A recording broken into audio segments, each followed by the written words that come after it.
రత్నధారణ సాధారణంగా ప్రస్తుత కాలంలో వివిధగా రత్నధారణ పద్ధతిని వివిధ విధాలుగా అవలంబిస్తున్నారు. జన్మ నక్షత్రం అనుసరించి ఒకటి, జన్మ రాశిని అనుసరించి ఒకటి, జరుగుతున్న మహాదశను అనుసరించి ఒకటి, సంఖ్యాశాస్త్రాన్ని అనుసరించి ఒకటి, జన్మ తేదీని బట్టి ఒకటి, జన్మించిన నెలను బట్టి, జన్మ లగ్నం అనుసరించి ఈ విధంగా జాతిరత్నాలను ధరించే విషయంలో అనేక పద్ధతులు అవలంబించడం జరుగుతుంది. ఈ పద్ధతులన్నీ కూడా సామాన్య ప్రయోజనాలు సూచించేవిగానే ఉంటాయి తప్ప నిర్దిష్టమైన ప్రయోజనాన్ని చేకూర్చేవిగా లేవు, ఉండవు కూడా.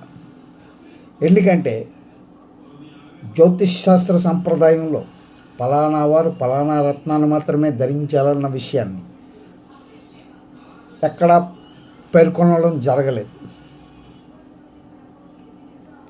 అందువలన ఈ రత్నధారణ విషయంలో జ్యోతిష్యుల సలహాలను అనుసరించి ధరించవలసిన రత్నాన్ని ధరించిన ఆశించిన ఫలితాలు అందడం లేదు అనే అపవాదులు కూడా విస్తృతంగా వినిపిస్తున్నాయి. ఈ అపవాదుకి కారణం శాస్త్ర విధిని అనుసరించకపోవడమే అన్నది నగ్న సత్యం. అందువల్లనే రత్నధారణ విషయాన్ని శాస్త్రీయమైన దృక్పథంతో పరిశీలించి నిర్ణయించాలి. గ్రహం అంటే జ్యోతిష్యం వివిధ గుణాల సమ్మిళితమైన కాంతిపుంజం. ఇది కాంతి కిరణాల ద్వారా భూమిపై ప్రసరించి జీవరాశిపై వివిధ ప్రభావాలని కనబరుస్తూ ఉంటుంది. రత్నాలు కూడా ప్రకాశానుగుణం కలిగి ఉంటాయి.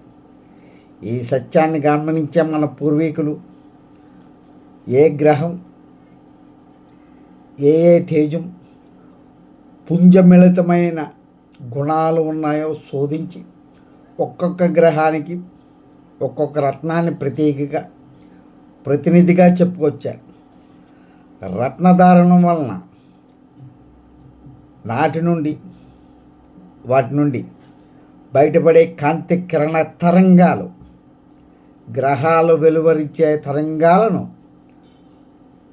తటస్థీకరించి